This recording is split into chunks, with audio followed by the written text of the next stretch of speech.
Coucou tout le monde. Alors aujourd'hui je reviens pour la dernière vidéo de la série beauté entre guillemets, puisque du coup j'ai fini là. C'est le dernier élément que je trie. C'est un élément beauté pro, voilà, c'est toute la série épilation. Sinon voilà, j'ai plus de maquillage à trier, j'ai plus de matériel à trier. J'ai juste éventuellement mes tenues pro, mais ça je pense que je vais les trier moi-même. Je sais pas encore si je vous fais beaucoup de vidéos vêtements. Je pense que je vais peut-être vous en faire deux ou trois grand max. Il y a des choses que j'ai triées sans vous, comme mes bijoux en fait, puisque je les ai triés le soir devant la télé, histoire d'avancer un peu quand même. Il me reste encore mes accessoires cheveux, je vais peut-être les trier aussi ce soir devant la télé, donc sans vous. Après vous les verrez déballer en fait, quand je serai dans mon nouvel appart. Enfin, quand on sera dans le nouvel appart et que je déballerai et que je mettrai en place. Peut-être que je le ferai avec vous en vidéo en disant aujourd'hui j'organise ci, aujourd'hui j'organise ça, et comme ça vous verrez un peu ce que j'ai gardé, comment je l'organise, comment effectivement je mets tout ça en place. Donc là aujourd'hui c'est la dernière vidéo de cette grosse armoire et de ce truc là derrière qui n'est toujours pas vendu, hein. C'est complètement vide et ça fait déjà 2 semaines que c'est en vente, et je n'ai eu qu'un contact pour l'instant qui voulait me baisser de 30 € le prix. Donc pour l'instant je ne suis pas désespérée. Au pire ça trouvera sa place dans le nouvel appart jusqu'à ce que ça parte, hein, voilà. Mais je ne vais pas mettre au rabais sous prétexte que on irait faire un tour du monde et qu'il faudrait se débarrasser de choses, je dis pas. Mais là non, je ne vais pas donner mes meubles sous prétexte que j'ai envie de changer. Donc non. Alors, je vais commencer tout de suite. J'ai déballé cette petite chose. Cette chose, en fait, c'est mon appareil à épilation. Voilà, on va dire l'essentiel de mon matos. C'est un peu ça, voilà. Donc, vous avez un côté avec une cuve là, chauffante. Et de l'autre côté, vous avez un socle à brancher. Donc, effectivement, derrière, vous branchez avec la rallonge qui est là. Et devant, vous avez soit vous branchez, enfin vous allumez, ça branche les deux socles si vous enclenchez. Et là, c'est la température pour le bac. Dans le bac, vous avez ceci. Donc moi, c'était un pot vide à la base. Et du coup, moi, je le remplis. Là, il est rempli d'une cire dorée. Hop.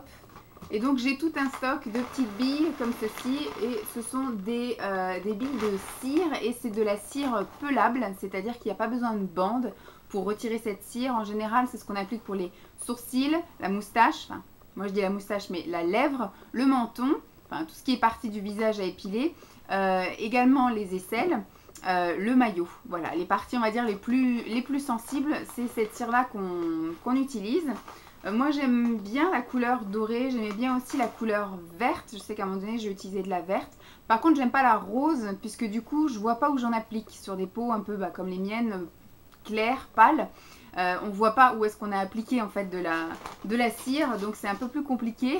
Donc du coup j'aime bien les couleurs qui changent un peu de la couleur de la peau. J'ai également un stock de ceci. Ce sont en fait des rondelles qu'on met entre... Je vais y arriver, entre l'appareil et la cire. Comme ça, quand on prend effectivement de la cire, s'il y a des petits fils ou des choses comme ça, ça vient pas saloper tout son matos. Je vais remettre ça dans le carton. Au fur et à mesure, je vais ranger, comme ça, il n'y aura pas de bordel. J'ai le petit chapeau qui va bien au-dessus, que je n'utilise quasiment jamais. Et après, du coup, j'ai les 2 roll-on qui vont normalement se clipser dans l'appareil. Et donc, pour ces roll-on, j'ai également du coup tout un tas en stock de roll-on, voilà, et qui sont vertes également, comme ça on sait. Alors c'est à l'aloe vera, elles sont vertes celles-ci, donc c'est pour les peaux sensibles, puisque c'est pareil, moi j'aime bien voir où est-ce que j'ai appliqué de la cire. Si vous mettez de la rose ou de la blanche ou de la transparente, au final vous y voyez pas grand chose. Donc pour aller avec ceci, j'ai également voilà tout un stock de bandes en coton tissé, voilà. Et pour appliquer aussi tout cela, j'ai des petites spatules de différentes tailles. J'ai des toutes petites pour le visage et éventuellement pour certaines zones du maillot. Et j'ai les très grandes comme ceci pour les aisselles. Voilà, c'est des bien larges, etc. Pour les aisselles et le maillot. Pour le maillot, j'utilise les deux en fait, en fonction de plus j'avance vers les zones sensibles, Ensuite je prends une plus petite, mais sinon voilà, les aisselles c'est la grosse spatule. Et également dans mon stock, hop, non, comme ça, j'ai ceci, c'est un solvant en fait qui me sert à nettoyer soit les spatules quand j'utilisais au tout début. Moi j'ai appris avec une spatule en métal et avec de la cire liquide, mais au final c'est nettement plus pratique le roll-on. Et j'ai aussi appris avec une spatule en forme de cuillère pour faire effectivement le maillot et les aisselles. Et c'était des spatules qui étaient réutilisables. Moi, dans un souci d'hygiène, je ne vais pas laver au solvant mes spatules et après les laver au savon, les mettre à sécher et les réutiliser. J'ai trouvé bien plus économique et bien plus, alors pas du tout écologique, mais bien plus hygiénique d'utiliser des spatules jetables. Comme ça, au moins, je ne me prends pas la tête. C'est aussi un gain de temps et ça ne coûte pas énormément si cher que ça. Et donc, du coup, je nettoie mon appareil surtout parce que ça fait plein de fils, plein de choses comme ça. Et je nettoie aussi les roll-on. Parce que là, pareil, dans un souci d'hygiène, je passe un petit coup de solvant également. C'est du solvant spécial appareil à cire. Voilà, tout simplement, que vous pouvez acheter chez votre grossiste esthétique. Donc voilà pour tout ce qui était un peu le côté appareil. Donc de ce côté-là, j'ai un tiroir où j'ai plein de petites choses que j'utilise pour l'épilation. Donc j'ai encore du stock en bande de tissu. J'ai deux, parce que j'en avais un pour le voyage, on va dire, pour les emporter, et l'autre pour l'institut, de talc, voilà, talc peau sensible. Donc ça vous le trouvez dans les rayons des petits enfants. C'est du talc que j'appliquais sous les aisselles, en fait, c'est pour absorber l'humidité pour les personnes qui viennent se faire épiler les aisselles et qui ont un petit peu de chauffe, histoire que la cire adhère bien à la peau. Il faut enlever l'humidité, donc je saupoudrais en fait de talc. Et pareil pour le maillot, puisqu'effectivement c'est l'entrejambe qui peut être amené un petit peu à avoir quelques petites chaleurs et donc à être un petit peu moite et humide. Donc voilà. J'ai un stock monumental de spatules. J'ai un truc énorme comme ça de spatules. Il me semble que ce sont les grandes. Oui, ce sont les grandes, celles-ci. C'est ce que j'utilise le plus en fait, parce que les aisselles et le maillot, c'est ce qui était le plus demandé. J'ai pour épiler les sourcils un petit stock de goupillons comme ceci, jetables. J'ai encore une multitude de petites spatules et de petites spatules. Voilà. Plein de spatules. J'ai un gel hydroalcoolique. Voilà, nettoyant pour les mains, solution hydroalcoolique. Et j'ai des huiles que j'appliquais donc après sur la cliente. Alors j'ai appris également à utiliser ceci, la lotion post et pré-épilatoire. C'est de la lotion bleue. C'est quelque chose de gras et de désinfectant et d'apaisant. Franchement, dans le quotidien avec les clients, je ne l'ai jamais utilisé. Normalement, dans la formation, ça, il nous disait de l'appliquer sur les zones à épiler avant, effectivement, pour désinfecter, assainir, etc. La partie à épiler, et en post-épilatoire pour apaiser et enlever tout l'excès de cire, parce que c'était quelque chose qui est un petit peu huileux. Ça a une odeur un peu spéciale, un peu mentholé, un peu comme les lotions rince-bouche, vous voyez, un peu ça. Et puis ça a une texture un petit peu, alors beaucoup plus aqueuse que huileuse, mais il y a quand même un petit fini gras quand même sur ces trucs-là. Donc moi, franchement, je l'ai peut-être un petit peu utilisé sur les sourcils. Pour les personnes effectivement qui étaient un petit peu sensibles, j'avais tendance à appliquer ça. Sinon, pour les autres parties, franchement, j'ai quasiment jamais utilisé cette chose-là. Donc j'avais acheté un gros bidon exprès pour la formation. Bon, j'ai réussi à le faire passer parce qu'au fur et à mesure de m'entraîner, j'ai fait passer un petit peu la lotion bleue là. Mais il me reste que l'équivalent de ce petit, et encore je crois qu'il doit me rester l'équivalent de 2 petites fioles comme ceci. Et là j'ai 2 bidons d'huile, pareil je les prenais en petit format parce que sinon c'est gâché. Je vais les sentir parce que ça fait quand même un bout que maman m'avait offert ça quand j'avais fait ma formation. Donc là c'est de l'huile post-épile neutre, donc il n'y a pas d'odeur particulière normalement. Ça sent un petit peu le renfermer, donc celle-ci je ne vais pas la garder, surtout que j'ai une quantité d'huile, vous l'avez vu, hein, pour le corps. Donc ça ne me manquera pas. Et celle-ci c'est à la noix de coco. J'en avais toute une collection, il y avait au jasmin, mais celle au jasmin du coup elle est passée depuis un bout. J'en avais au chocolat, mais je crois que la chocolat je l'ai donnée, parce que ça me plaisait pas. Et celle au coco sent super bon. Elle sent méga bon la noix de coco encore, donc celle-ci elle va rester dans le paquet là. J'en avais tout un tas d'huiles comme ça, maman m'en avait acheté, moi j'en avais acheté également, donc je ne sais pas où elles sont toutes parties, mais j'ai un petit peu utilisé à droite à gauche. Ensuite j'ai une petite trousse comme ceci avec plein de de petites spatules en stock quand je vous disais que j'ai appris en fait à épiler avec ce genre de spatule là. Donc j'en ai plusieurs parce qu'à chaque fois j'achetais de la cire ou des kits ou des choses comme ça. Et ben j'avais tout plein de spatules qui allaient bien. Donc là, la super méga grande. Donc voilà, j'ai plein de spatules comme ça. Et après, j'ai aussi des spatules voilà, pour les sourcils et pour le maillot. Mais moi, dans un souci voilà, d'hygiène, toutes ces spatules-là, au final, je ne les utilise pas. Voilà, moi, j'avais appris aussi à épiler avec la spatule en métal, comme ceci. Je ne sais pas, je ne pourrais pas vous dire si je pouvais encore réussir à les utiliser. Puisque je les ai utilisées seulement pendant ma formation et mon examen. Et après, je ne l'ai plus jamais ressorti. Qu'est-ce que j'ai également? Alors, j'ai un goupillon. Ça, c'est donc pour les épilations sourcils. Un goupillon et une brosse et un peigne. Donc, toujours pour les sourcils. J'ai rien d'autre. J'ai cette petite chose-là. Voilà. C'est un peu comme pour poser les baguettes chinoises ou les choses comme ça. Donc, moi, c'était pour poser effectivement ma spatule. Bon, c'était surtout pendant l'examen, puisqu'après, en général, on pose la spatule au-dessus de l'appareil. Hein, quand on exerce, on prend, on essuie et on applique sur la cliente et après on pose sur l'appareil. En général, on ne met pas sur la petite spatule qui après il faudra tout nettoyer. Alors que là, on sait que l'appareil de toute façon, il faudra le nettoyer. Donc, c'est pas dérangeant de poser sa spatule dessus.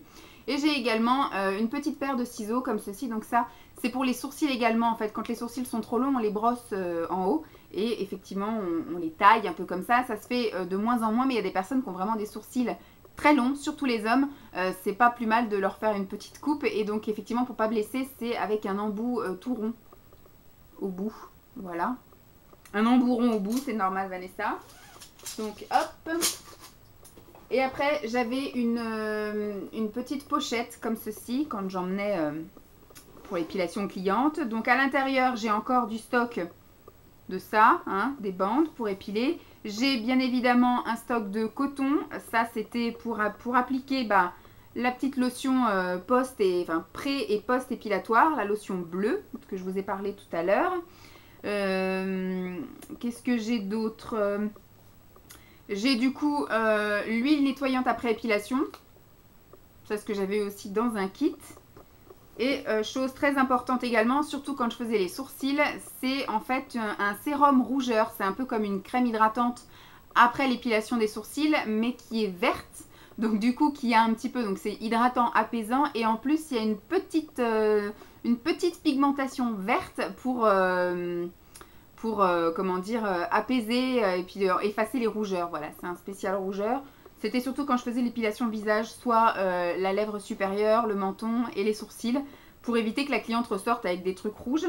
Et j'avais également dans un petit pot de crème comme ça, neutre, qui n'a jamais servi de crème en fait, du talc, voilà, que j'appliquais donc avec aussi le coton sur la partie à épiler, donc soit les aisselles, soit le maillot. C'était bien pratique dans ce format-là. Voilà, en général, je mettais le coton dans ce sens-là, je faisais ça et je pouvais donc après appliquer sur la cliente. Et derrière tout ceci, j'ai encore une petite pochette. Et là, ce sont toutes mes pinces à épiler et mon petit stock de petits bâtonnets. En fait, quand j'allais chez la cliente, ça ne servait à rien que j'emmène tout mon paquet de spatules. En général, j'en avais 4-5. Voilà, en général, j'en avais deux grandes et puis 3 petites. J'en ai même des ultra méga petites. Et là, j'avais mon petit stock de pinces. Donc, j'avais encore un petit goupillon. Au cas où. Et après, oula, j'ai plein de pinces. Alors, il y a des pinces que j'ai eues dans mes kits. Vous voyez, ce sont des toutes classiques. Donc, j'ai des pinces crabe et j'ai des pinces biseautées. Les deux sont efficaces. Hein. Moi, j'utilise aussi bien les unes que les autres. Donc, voilà. Là, c'est une biseautée que j'avais dû avoir aussi dans un kit. Hop.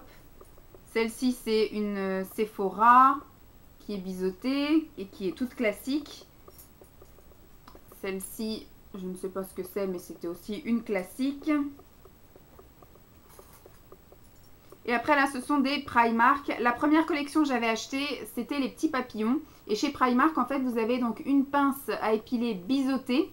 Et après, une espèce de pince comme ça, toute pointue. Et ça, c'est parfait pour enlever les poils incarnés, voilà. Ou les poils extrêmement courts, là, qui sont juste ici. Ou alors les poils incarnés qui peuvent être derrière les mollets, derrière les cuisses des clientes. Et j'adorais cette pince et on me l'a chourée. Voilà, je pense qu'une cliente, je ne pourrais pas vous dire parce que je m'en suis aperçue que quand il a fallu que je réutilise. Donc c'était peut-être le lendemain ou quelque chose comme ça. Et bien que ma pince à épiler papillon avait disparu. Donc la seule manière, c'est soit quelqu'un est venu, donc les deux gérants de l'entrepôt sont venus dans la soirée et m'ont piqué ma pince à épiler, mais je pense pas.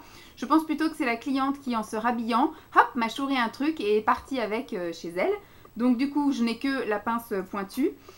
Sinon après, chez Primark, j'étais retournée reprendre un lot de pinces à épiler comme ceci, donc une bleue, une violette, qui était aussi dans les couleurs de mon institut. Donc ce sont deux pinces biseautées et j'avais pris encore un nouveau lot assorti. Donc là c'est rose clair avec des cœurs rose plus foncés, avec la pince épilée biseautée et la pince pointue, comme ceci. Donc voilà, c'était assez rapide au niveau de l'épilation. Au final, c'est tout un bordel à transporter. C'est du gros matos parce que j'ai aussi ma table de massage ou d'épilation comme vous voulez, qui est un truc énorme à transporter. Ça fait un peu comme la section massage en fait. La section massage, ça va très vite à vous présenter les huiles, etc. Parce qu'il n'y a pas besoin de grand chose en matériel. Mais c'est des choses assez imposantes. Comme là, si je veux épiler quelqu'un, il faut quand même que j'emmène ma grosse machine. Ma petite pochette là, ça va encore, mais c'est surtout la table. Voilà, parce que vous pouvez pas épiler une cliente assise sur une chaise, ou bon, sauf si elle se fait les sourcils, ou à la limite les demi-jambes et elle les tend sur la table. Mais voilà, vous pouvez pas lui demander ni debout, vous pouvez pas l'épiler debout.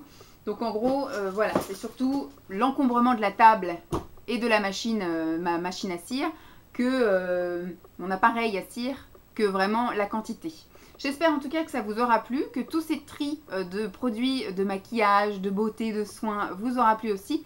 Je vous épargne également le tri, puisque je ne vais pas le faire, de mes produits qui sont en stock, de produits d'hygiène, soins, beauté, etc., de toutes marques confondues qui sont sous le lit, que je vais prendre comme ça et que je vais déménager sous le lit là-bas aussi, puisque du coup c'est des choses, c'est mon stock et je sais que les choses sont dedans et que ce sont des choses qui sont censées me plaire, sauf si c'est des choses qui sont reçues via des swaps, mais je vais quand même les utiliser.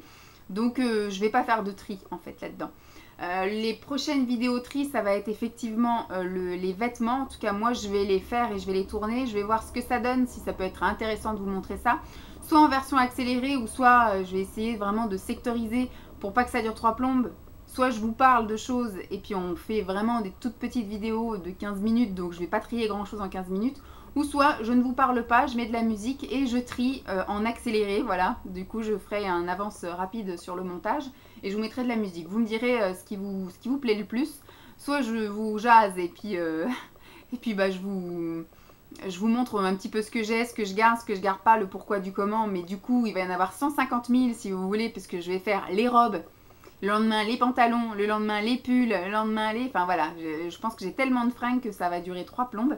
Ou soit bah, je fais effectivement 2 vidéos en disant les hauts, les bas. Et puis bah, du coup je fais en accéléré et je pense que 20 minutes de chaque, ça peut être assez sympathique. J'espère en tout cas que cette vidéo vous aura plu. Je vous fais donc de gros bisous et puis je vous dis à très vite. Bye!